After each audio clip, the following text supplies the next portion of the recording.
السلام البنات، كنتمنىكم تكونوا بخير وعلى خير. اليوم غادي نقدم معكم الكبده مشرمله.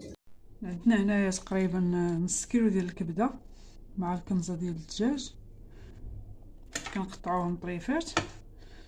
كنحتاجو هنايا 2 بصلات مشلضين. عندنا هنايا 3 الفصوص ديال الثوم اللي غنحكوهم في الحكاكه رقيقه.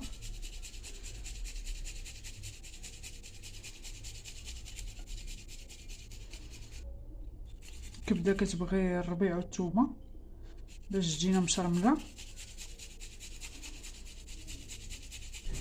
كنغسلوها مزيان بالماء وكنعاودوها بالماء الحامض، كنعاود نشلوها بالماء الحامض صافي، وكنخليوها حتى كتنشف وكنقطعوها.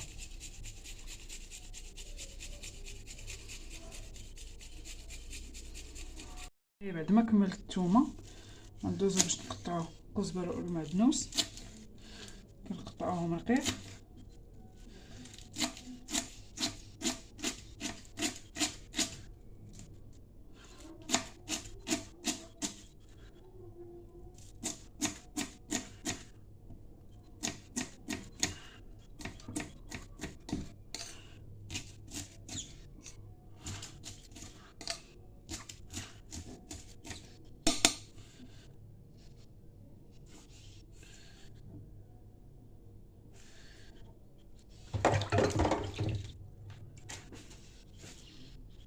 نضيفو التوابل. عندنا هنايا الملح،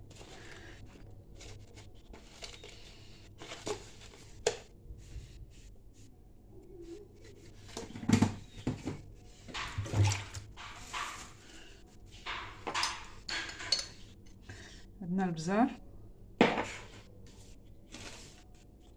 عندنا فلفل احمر او التحميره، عندنا هنايا معلقه صغيره ديال الكمون،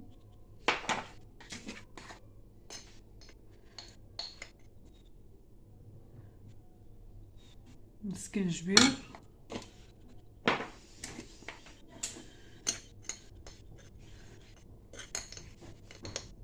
عندنا الخرقوم ولا الكركم، عندنا هنايا الحار انا كنضيف غير شويه اختياري. عندنا الزيت،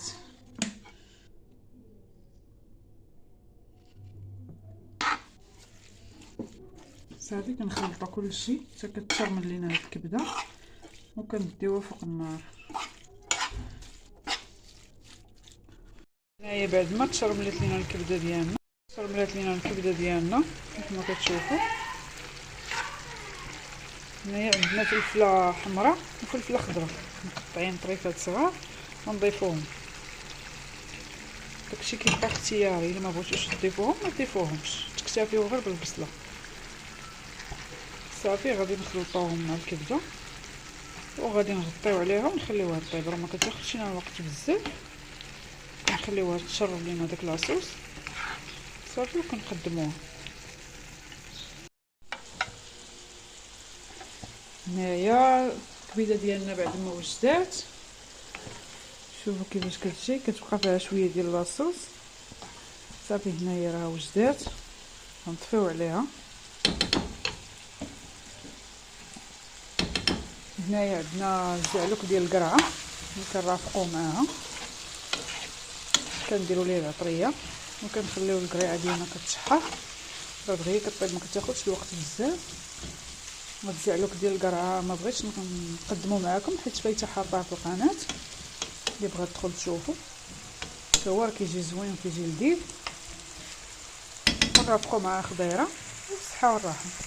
هنايا الكبده ديالنا مشرمله بعد ما وجدات، رافقتها هنايا بالزعلوك ديال القرعه، الخضراء، ورافقتها بالدنجال، الشلاضه ديال الباذنجان حتى هويا. وهنايا عندنا اللوبيا الخضراء مفوره حتى هي كنفوروها وكنشربلوها. اليوم كنتمنى اليوم الطبق يكون عجبكم، تكون عجبكم هاد الطريقه ديال الكبده مشرمله. كنتمنىكم تشتركوا في القناه والتشجيعات ديالكم، وكنشكركم كاملين المشاهده ديالكم.